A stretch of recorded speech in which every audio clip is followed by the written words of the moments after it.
Hi, my name is Judy O'Neill, and I'm a recreationist at Grandview Lodge in Dunnville. I've been working in long-term care for 30 years, and we're making this film to initiate a conversation about a growing trend in long-term care, and that is younger people moving into facilities.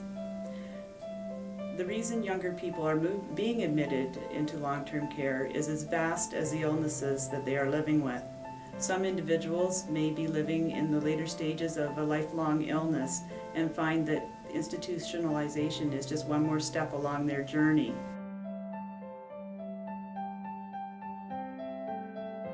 This video is about 4 individuals living in long-term care. It includes their thoughts, experiences, and needs while living in an environment that's designed for the elderly in mind. As the administrator of Grandview Lodge for the past 8 years and working in the long-term care sector for the last 30 years, I have seen major changes in the age of our residents in admission to long-term care. The trend is showing that the younger adults are entering into long-term care for a number of medical reasons. And in this sector, we need to have ongoing information and discussion on how to meet the needs of these younger population. Their needs are far different than how we manage our seniors. So there has to be a shift in the way we reach out to these younger population. I'm 63 years old, February 15th, 1950. What brought you to live at Grandview Lodge? You used to live someplace else, did you not? I was in a home for special care in Vineland. Well, I went in the hospital last time I was there. I've been, 44 years ill now.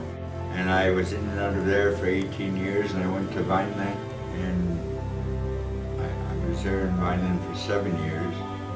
Then I went back in the hospital, and I said, I heard about this program here, True Experience. And I met my wife there, and True Experience. A lot of things have happened in 25 years. She was a schizophrenic too, yeah. She died 19 years, this September 19th of this year. It'll be 19 years she's been gone. Tell me how you spend your day, because you have certain job roles that you do every day and certain activities that you like to make sure that you do. What do you normally do during the day? I get up at 8 o'clock in the morning usually, and I go and have my breakfast and a cigarette. I come back and rest for a while, and then in the afternoon I do my Bible study. That takes about 2 hours to do my Bible study, and then at 3:30 I get my pajamas on, and for an hour and a half average, for an hour and a half to do the socks a day, and that's about all. Just study my Bible. 2 of the individuals involved in our program is Brian and Eric. Both of these fellows are living with mental illness, and both of them have a diagnosis of schizophrenia. One of the things that's a constant complaint from these younger people living in long-term care is that their finances are poor and that they find it difficult to get to the end of the month and support themselves.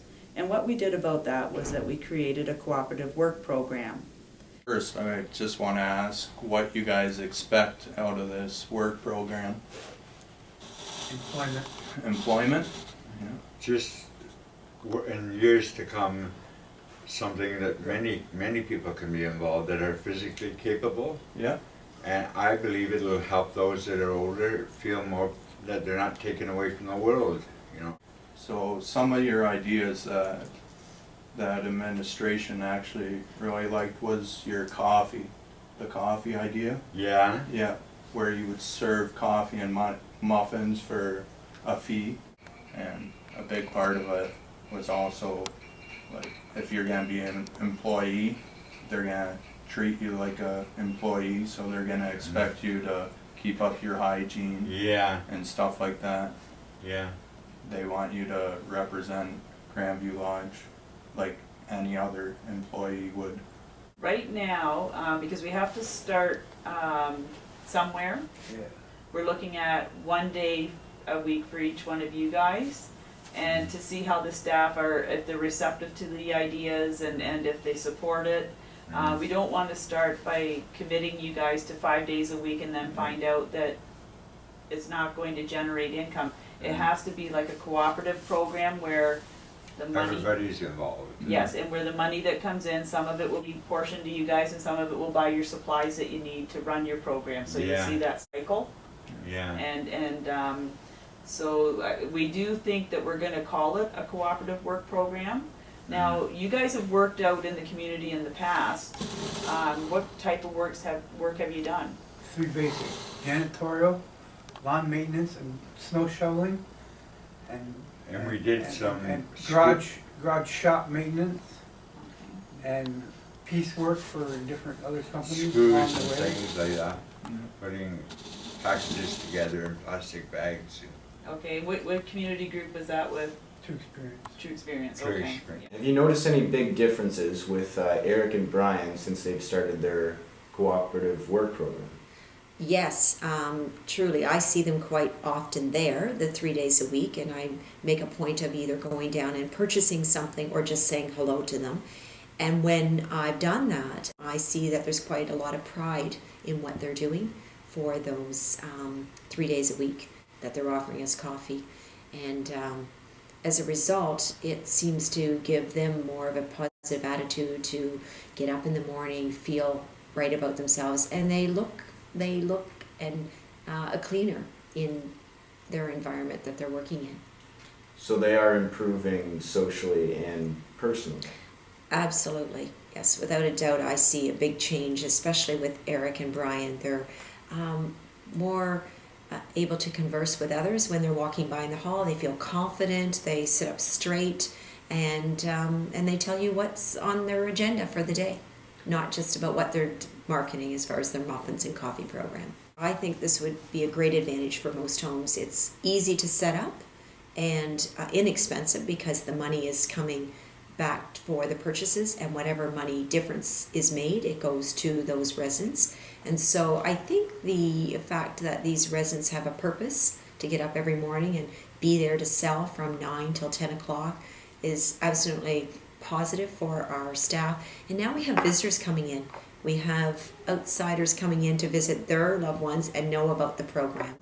Another initiative that I noticed you guys started is engaging these new residents with small business, small entrepreneurs, you know, which is wonderful. You know, it actually gives them a lot of and something to look forward to. But it's a brand new service, Brand so new service. it's not that it's taking anything away from anyone. So, No. and I just noticed that the number of participants increased by 50%. They went from 2 to 3.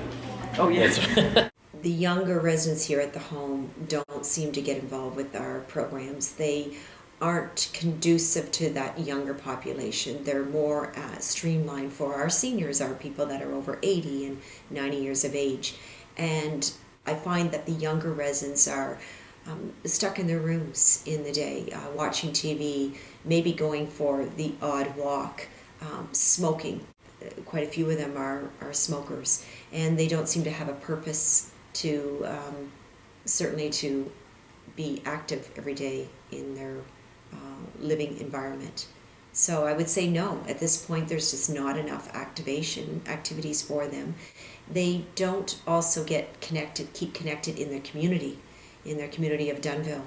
And that's when there's a disconnect with the community, then there seems to be a disconnect here. It's very hard for them to find their right place in our society. So it's a challenge for us in long-term care to ensure that they're well looked after, and that at the same time that there's a purpose for them to be getting up out of bed every day.